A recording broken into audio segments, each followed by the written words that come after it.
Dando prosseguimento à jornada, Bansir e seu amigo procuram Arcade. E aí a gente pode tirar até a primeira lição, né? Eles saíram daquele conformismo. Quantas vezes você tá aí, conforme eu disse no último capítulo, numa situação ruim, 2 horas no ônibus, o trabalho não tá legal, tá 10 anos na mesma empresa, as coisas não acontecem e você fica naquilo. Então, com todos os problemas que eles tinham, Bansir e seu amigo, mesmo assim eles resolvem procurar Arcade. Então, eu acho que o primeiro passo de você buscar conhecimento, e aí o livro fala muito sobre isso, a busca do conhecimento. Ora, o que a gente está fazendo aqui? O que é um Finbook? O que é um curso? O que é uma jornada desse tipo?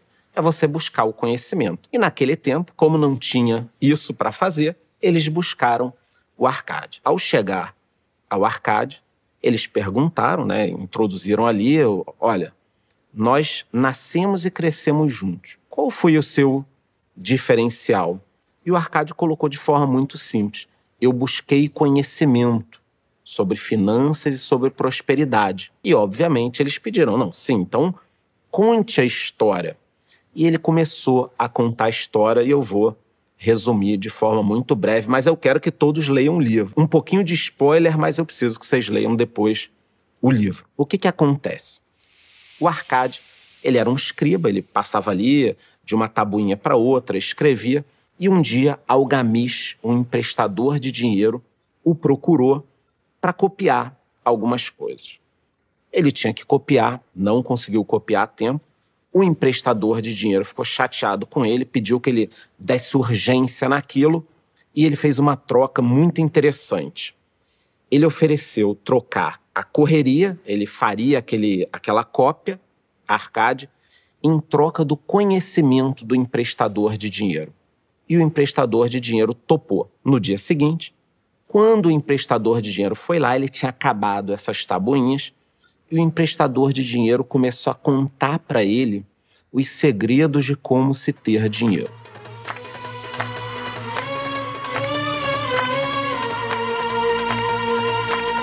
Qual era o primeiro segredo? O primeiro segredo era que de tudo que você ganha, 1/10, no mínimo, você deveria guardar para si. Porque, se a gente pensar, né, não faz muito sentido você pagar todo mundo, então você ganhou o seu salário. Você paga roupa, paga comida, paga sua moradia e no final não sobra nada para você. Então essa ordem ela tem que ser refeita. Se você ganha dinheiro, primeiro 1/10 é seu. Depois o resto você pode gastar. E fica uma história muito interessante, né? Porque você deve estar pensando, não, muito bonito o que você está falando, mas na minha vida não se encaixa, porque eu já gasto todo o meu salário. Como é que você quer agora cortar 10%? E esse é o grande erro das pessoas. Tem que ser ao contrário. Você não deveria estar gastando 100% dos seus recursos. O nosso grande erro, e aí tem outros livros que abordam sobre isso modernos, como Pai Rico, Pai Pobre, por exemplo, e todos os livros que falam isso de forma séria vão tratar sobre o assunto. Não faz sentido pagar todo mundo e não se pagar primeiro. Então, esse é o primeiro ponto que o Arcade entendeu ali. Isso ele entendeu muito rápido e Bansir e seu amigo estavam prestando atenção naquilo. Bom, dito e feito, Algamish foi embora. Arcade entendeu que ele deveria guardar, né, esses 10%, 1/10, e fazer o dinheiro trabalhar para si. Ok.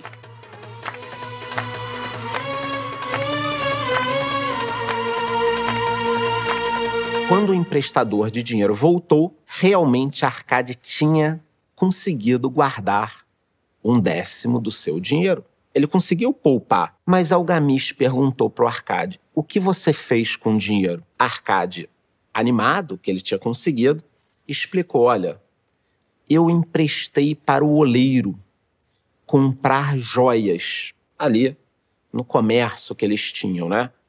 E o emprestador de dinheiro começou a rir, né? Percebeu, olha, você perdeu tudo, você é um tolo. Por quê? Porque jamais alguém empresta para um oleiro, o sujeito que trabalha com cerâmica, tijolos, construções, dinheiro para ele comprar joias. Um olheiro não entende de joias. Então, se a gente conseguir trazer essa lição para os dias atuais, quantas vezes as pessoas emprestam dinheiro para alguém que não entende daquele assunto? Eu vou recapitular. O Arcade emprestou para um olheiro dinheiro para ele comprar joias. Isso não faz sentido. Ora, afinal de contas, a função do olheiro não é entender sobre joias. Ele não vai entender sobre joias. Se o olheiro entendesse sobre joias, ele seria um joalheiro ou investidor nesse sentido. O que aconteceu, resumindo, é que ele perdeu todo o dinheiro. Olha só, tudo que ele juntou em um ano, ele perdeu por emprestar para a pessoa errada, alguém que não entendia. E eu fico pensando, hoje em dia, eu converso com muita gente, por ser economista, por gravar vídeos, por dar aulas, quanta gente perde dinheiro. Perde dinheiro emprestando para um familiar que quer abrir um negócio, que ele teve uma ideia, perde dinheiro numa pirâmide, num golpe, e às vezes é uma coisa que você mesmo não entende, é o teu vizinho que te oferece, o vizinho não consegue explicar, nunca trabalhou com aquilo. Por que você vai dar o seu dinheiro para alguém que não entende de um negócio investir? Então, essa lição, só essa lição já bastaria aqui para um Finbook. Porque você tem que proteger o seu dinheiro, né? Ele guardou... Bom, isso foi no primeiro ano. O emprestador de dinheiro foi embora, Arcade continuou juntando o dinheiro. Quando ele voltou, Arcade tinha juntado de novo o dinheiro.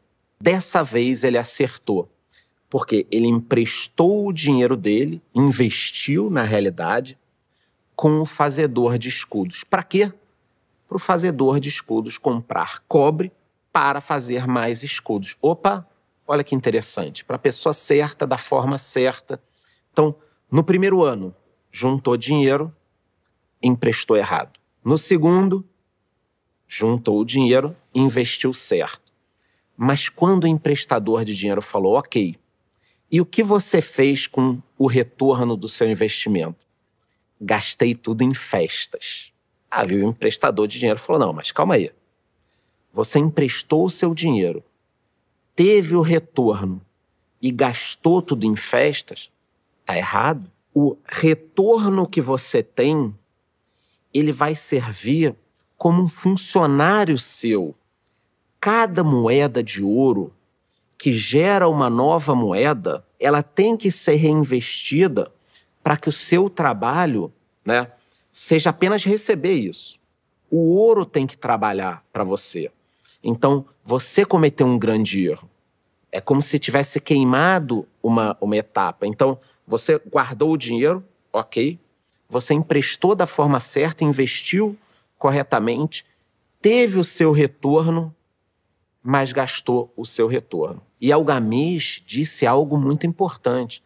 Primeiro reúna o seu exército de escravos dourados. Então, é como se cada moeda de ouro fosse um escravo trabalhando para ele. E ele aprendeu, mas a gente tem que lembrar aqui o seguinte, a vida do Arcade estava sendo contada para o Bansir e seu amigo.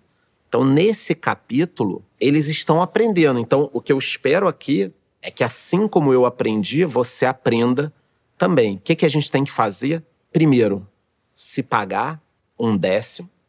Segundo, colocar o dinheiro para trabalhar, ou seja, transformar esse nosso dinheiro num exército de escravos trabalhando para a gente, e aí sim, depois, em algum momento que a gente vai falar lá na frente, poder usufruir. E essa história foi sendo contada até que o emprestador de dinheiro, ciente de que Arcade tinha aprendido aquilo tudo, ou seja, ele aprendeu a poupar, aprendeu a investir, aprendeu o que fazer com retorno, procurou depois de velho já o Arcade e explicou para ele, olha, meus filhos gastam dinheiro, não aprenderam tudo isso comigo, então eu gostaria de te convidar para cuidar dos meus recursos. Arcade aceitou, e nesse momento é muito bom a gente pontuar uma coisa que o livro fala muito, né, na história de sorte, lugar certo, hora certa. Então, o Arcade só foi chamado para trabalhar para o emprestador de dinheiro porque ele já tinha aprendido e estava pronto. Então, a sorte, ela tem isso, né? Ela nunca vai pegar alguém desprevenido, alguém que não está pronto, alguém que não está preparado, porque o final dessa história, naquele momento, é que o emprestador de dinheiro veio a falecer, o Arcade herdou boa parte da fortuna dele e, nesse momento, ele começou a ficar milionário. Os amigos dele, rapidamente, como pessoas que dão desculpa na vida, falaram, não, porra, aí é mole, você ficou milionário porque você herdou uma herança. E tá errado. Ele não herdou a herança.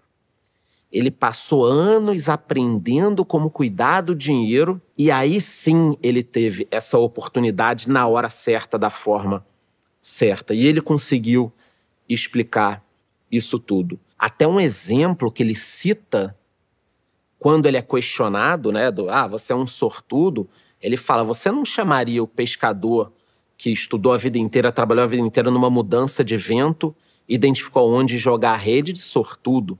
Ele passou a vida fazendo aquilo.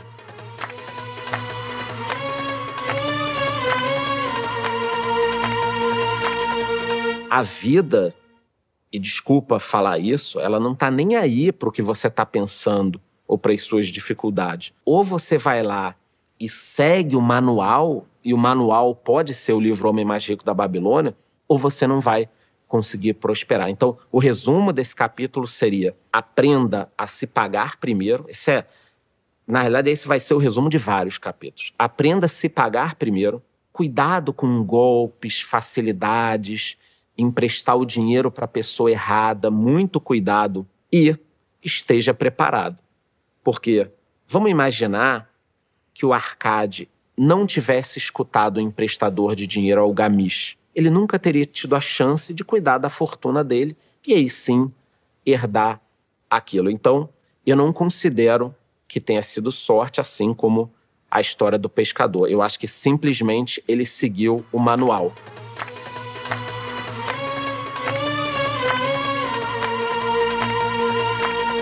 E para finalizar, ele tem alguns trechos muito bons, tem frases fortes, né?